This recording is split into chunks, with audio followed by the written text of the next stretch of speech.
एक बार भगवान विष्णु जी शेषनाग पर बैठे बैठे बोर हो गए और उन्होंने धरती पर घूमने का विचार मन में किया। वैसे भी कई साल बीत गए थे। धरती पर आए और वह अपनी यात्रा की तैयारी में लग गए। स्वामी को तैयार होता देखकर लक्ष्मी माँ ने पूछा, आज सुबह सुबह कहाँ जाने की तैयारी हो रही है?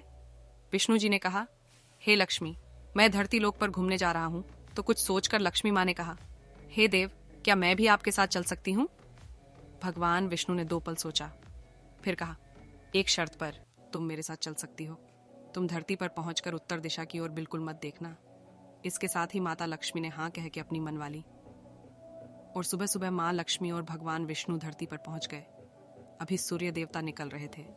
रात बरसात होकर हटी थी। चारों ओर हरियाली ही हरियाली थी।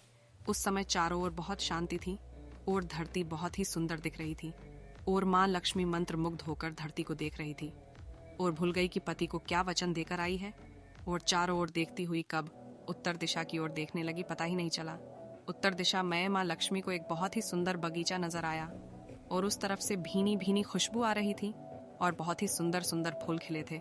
ये एक फलों का खेत था और माँ लक्ष्मी बिना सोचे समझे उस खेत में गई और एक सुंदर सा फूल तोड़ लाई। लेकिन यह क्या, जब माँ लक्ष्मी भगवान विष्णु के पास वापस आई तो भगवान विष्णु की आंखों में आंसू थे और भगवान विष्णु ने माँ लक्ष्मी को कहा कि कभी भी किसी से बिना पूछे उसका कुछ भी नहीं लेना चाहिए और साथ ही अपना वचन भी याद दिलाया। माँ लक्ष्मी को अपनी भूल का पता चला तो उन्होंने भगवान विष्णु से इस भूल की माफी मांगी। तो भगवान विष्णु ने कहा कि जो तुमने जो भूल की है उसकी सजा तो तुम्हें जरूर मिलेगी।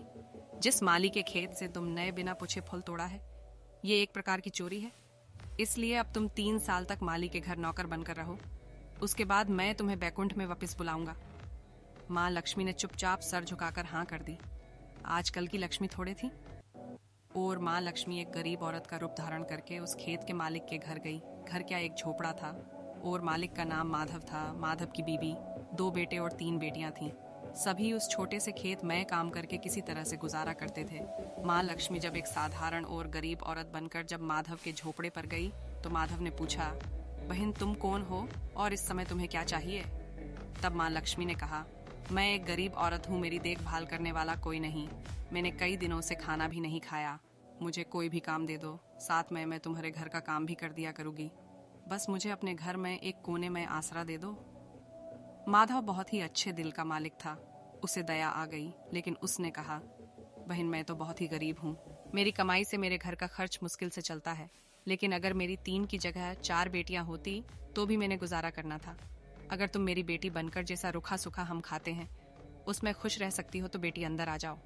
माधव ने माँ लक्ष्मी को अपने झोपड़े में शरण दे दी और माँ लक्ष्मी 3 साल उस माधव के घर पर नौकरानी बनकर रही।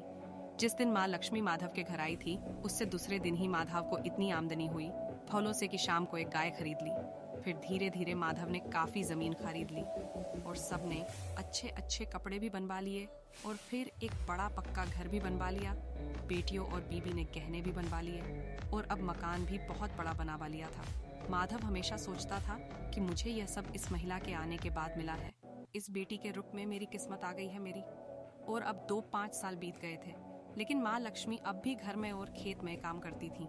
एक दिन माधव जब अपने खेतों से काम खत्म करके घर आया तो उसने अपने घर के सामने द्वार पर एक देवी स्वरूप गहनों से लदी एक औरत को देखा। ध्यान से देखकर पहचान गया, अरे यह तो मेरी मुंह बोली चौथी बेटी यानी वही औरत है। और पहचान गया कि यह तो माँ लक्ष्मी है। अब तक माधव का पूरा परिवार बाहर आ गया था और सब हैरान होकर माँ लक्ष्मी को देख रहे थे। माधव बोला, है माँ हमें माफ कर। हमने तेरे से अनजाने में ही घर और खेत में काम करवाया है माँ, यह कैसा अपराध हो गया है माँ, हम सबको माफ कर दे। अब माँ लक्ष्मी मुस्कुराई और बोली है, माधव तुम बहुत ही अच्छे और दयालु व्यक्ति हो। तुमने मुझे अपनी बेटी की तरह से रखा, अपने परिवार के सदस्य की तरह से। इसके बदले मैं तुम्हें वरदान देती हूँ कि तुम्हारे पास कभी भी खुशियों की और धन की कमी नहीं रहेगी। तुम्हें सारे सुख मिलेंगे जिसके तुम हकदार हो। और फिर माँ अपने स्वामी के द्वारा भेजे रथ में बैठकर बैकुंठ चली गई।